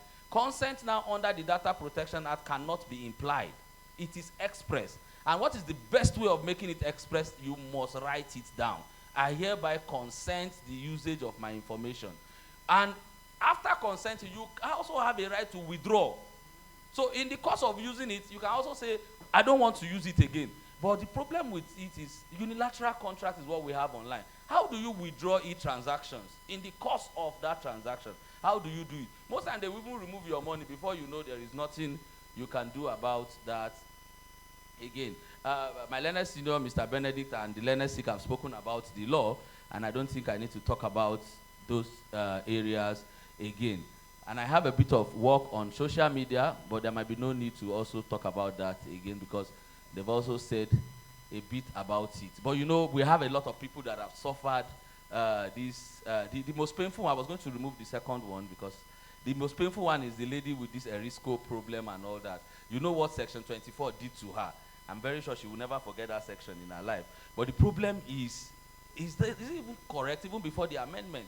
ECOWAS has already said, this law, take it off. It doesn't comply with the relevant provision, but we still have it. It's like a tool for law enforcement agencies to oppress. And majorly, the people they oppress is the media. But thankfully, the law has now been amended to show that it must be related to pornographic content, false or offensive, and other related issue. So the essence is it must show that there is an order to break down or pose a threat to life. That is also very clear. And I think so far we've had most of these cases. We don't have them coming up again. Now, what are the challenges as I try to wrap up? Emerging technology is a major challenge. AI, cybersecurity, they will definitely have, they are there to promote e-transactions, right? But they are still a major challenge. The issue of over-the-top services. Most of us don't even, how many of us knew, when was the last time you bought your airtime from that paper and loaded your phone? Most of us don't even make normal calls. We now make calls via WhatsApp or Telegram, right? Now, a time will come that you don't even need to load your phone again. All you need is internet access. So the issue there is that it's an over-the-top service. Who will regulate those WhatsApp calls? Who will monitor those WhatsApp calls? And I still stand on my ground. I was talking somewhere yesterday. I said WhatsApp calls are end-to-end. I don't know what any security agency is saying. You cannot decode it. You can only trace the movement of the phone. You cannot decode WhatsApp. So how do you regulate some of this over-the-top service, which still remains what? A major challenge. Lack of cooperation is still a problem when it comes to cybercrime in Nigeria. Whenever there is any cyber criminal, most law enforcement agencies will be fighting among themselves, especially between EFCC and police. Police will take, EFCC will take, and most of these cyber criminals, I heard, I was not part of it, that they love running to the police instead of EFCC. Maybe because they know they can escape easily. I don't know. Somebody just gave me that information. Another issue is implementation. How many charges do we have currently in court now? Most of these charges are usually based on predicate offense like money laundering, advance fee fraud. The main law itself has not been tested. We have two cases that we're waiting for. The one the learned sick mentioned, the hush puppy, and remember Naira Marley's case. Till date, nothing has happened. Conclusively, plea bargain. We need to stop plea bargain if we want to mitigate the offense of cybercrime in Nigeria. And I was going to talk about the cybersecurity level, but thank you very much for this platform.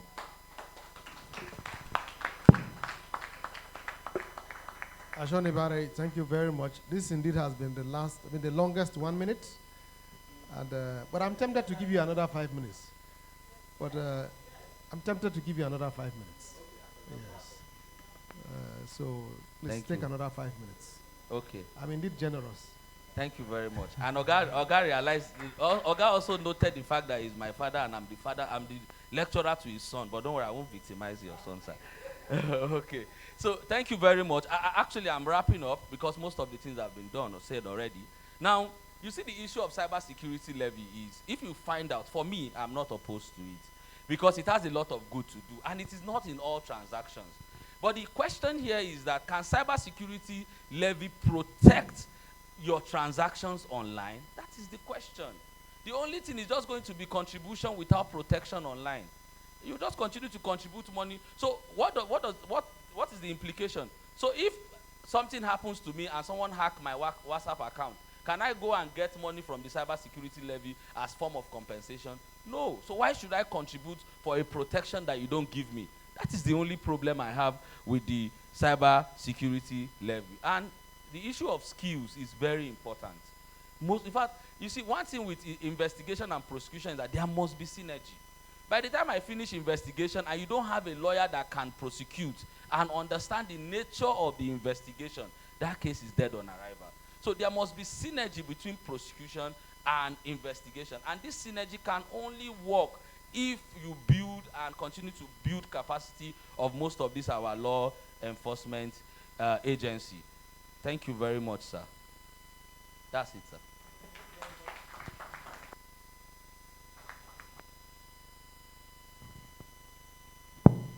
Thank you very much, Ashonibare. That was a very good one. You know we're running behind time, so we'll just quickly go to Chisom Ihekwaba. The technical, are you ready to put her online? Again, we're going back to online, which is the topic we're all talking about.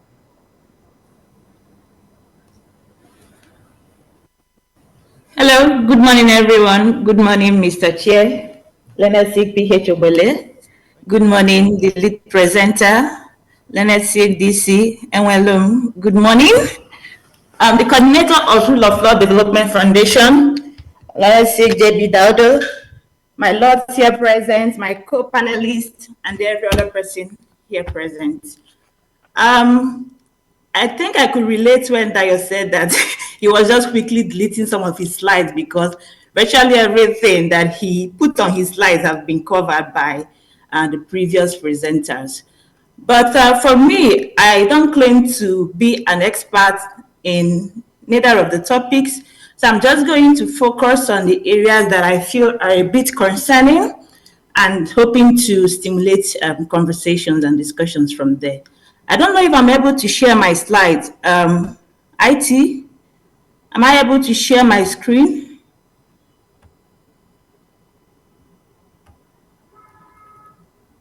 Can everybody see my screen? Can you do something about that? Share a screen and let's see if... Okay, I'm told you can share your screen now and then technical will do their own part from here.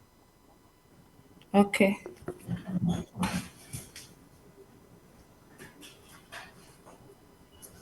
Okay, without wasting further time, I hope to conclude this presentation in 10 minutes. We already know that with the advancements in technology came an increase in the misuse of computers, networks, and data. We also know that different countries started developing legislations on cyber crimes just to deter crimes related to use of computer systems. And Nigeria is no different, with the introduction of the Cyber Crimes Act in 2015 and its subsequent amendment in 2024.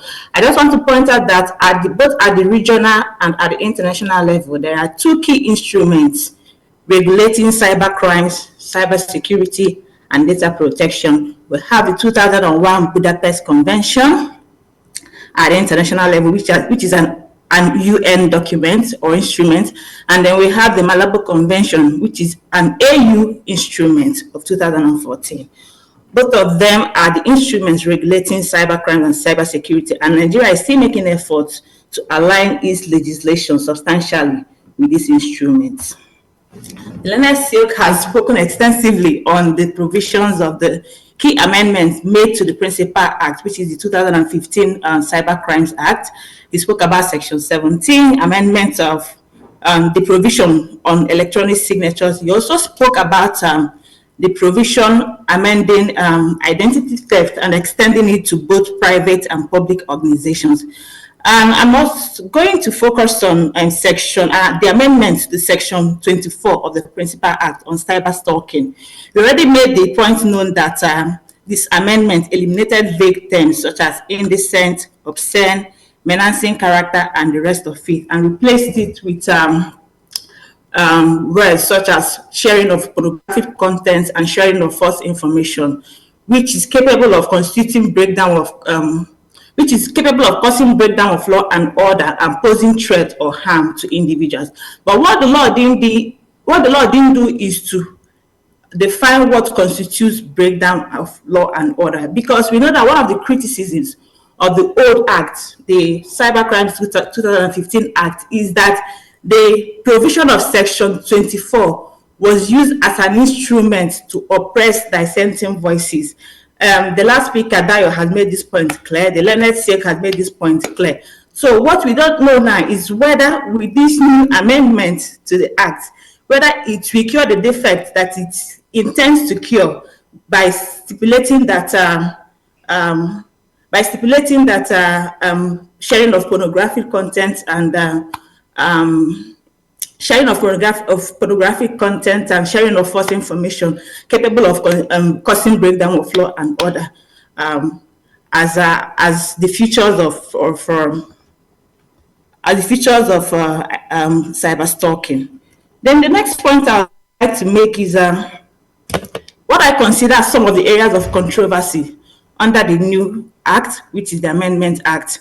Number one is the levy that was imposed under Section 44 of the Principal Act, specifying that certain businesses, including internet service providers, insurance companies, financial institutions, and the Security and Exchange Commission and telecommunications are to pay this levy amounting to 0.05%, which the new guideline has now reduced to 0.005% into the cybersecurity fund established under Section 44 of the Principal Act. What is not clear is what this fund will be applied to, right? Section 44 made provision that not exceeding 40% of this fund will be applied to the combating or the fighting of violent extremism. And I think it was the expert in cybersecurity issues, which is Benedict, made the point also that the cybersecurity fund is also intended to be applied to cybersecurity intelligence, investigation, and prevention efforts. Still at that, there are gaps that in the application or in the use of the fund, which a further amendment to the Cyber Crimes Act will clear. Then the second issue is the amendment of Section 41 of the Principal Act, empowering UNSA to ensure that organizations integrate and route their internet and traffic data to the Sectorial Security Operations Center for the protection of the national cyberspace. So the area of concern here is that the act is not clear on what the operations or what the practical implementation of this particular provision will be. One would imagine that a provision requiring the integration and routing of internet data will require or will demand a lot of data exchange, which we don't know. The Act they clearly define what internet and traffic data are, but we don't know what the practical implication would be. And the concern here is that if this provision is implemented, there might be some digital and privacy rights infraction. So there is need to closely monitor this provision to ensure that its practical implementation or its practical execution does not infringe on the digital and privacy rights. Because in other countries such as the US and the UK, there are already concerns that government surveillance and access to data in these countries defy due process and transparency, much less a country like Nigeria. Then the next issue is to address some of the constitutionality questions arising from the amendment provisions of the Cyber Crimes Act. There are some criticism, there are concerns in some quarter that Section 50 of the Act conferring jurisdiction over matters in the Act on the Federal High Court is unconstitutional. This has been touted because some people consider that cyber crimes are neither in the exclusive legislative list or the concurrent list, right?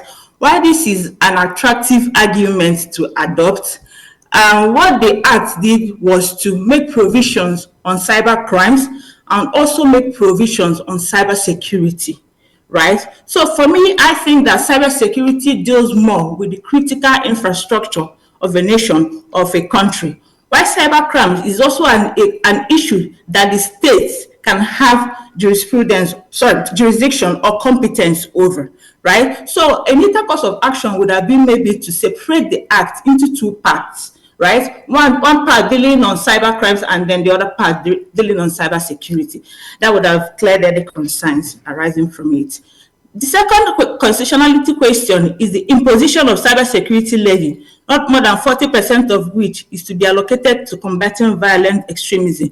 While I do not have a problem with raising taxes or raising revenues to fight violent extremism, insecurity in the country and all of that, I feel that this kind of shifts responsibility from the government to the people, because the primary duty of the government is to ensure the security and welfare of the citizens.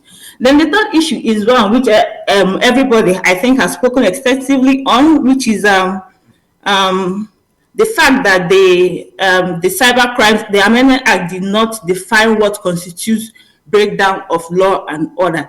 And the courts have made it clear that in Okedara and FGF, that before the Amendment Act came into force, that we cannot say that all of those other vague terms in the Act would amount to an infringement on the constitutionally guaranteed right to freedom of expression under Section 39. So we are hoping that with the amendments of the Act, bringing now the phrases such as breakdown of law and order will uphold constitutionally guaranteed right to freedom of expression and forestall the oppression of dissenting voices. Then the next, yes, I'm rounding up. The next point is just to make recommendations that there is need to definitely provide a clear definition on what constitutes breakdown of law and order, and then the Attorney General of the Federation can provide guide rails for the enforcement of provisions capable of undermining constitutional rights, particularly the right to privacy and right to freedom of expression. There should be a provision of oversight mechanisms to effectively monitor the implementation of the Act, and then there should be guidelines not just to enforce the payment of the cybersecurity level, but also to foster public trust and accountability in the use of the levy. I will stop here for now. Are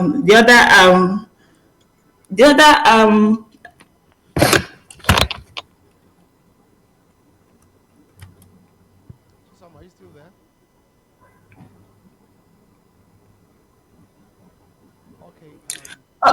Okay, I'm back on. Okay, so I said I will stop here for now. The other part, which is on addressing the multiplicity of actions against the offender, is already in the paper submitted to the organizer. So I believe the participants can read up on that part. Thank you for the time. Thank you very much, Chisholm. Thank you very much. Chizam, but I'd advise that you still stay online because we're soon proceeding to the question and answer session. And I'm sure our colleagues here and those online would also have you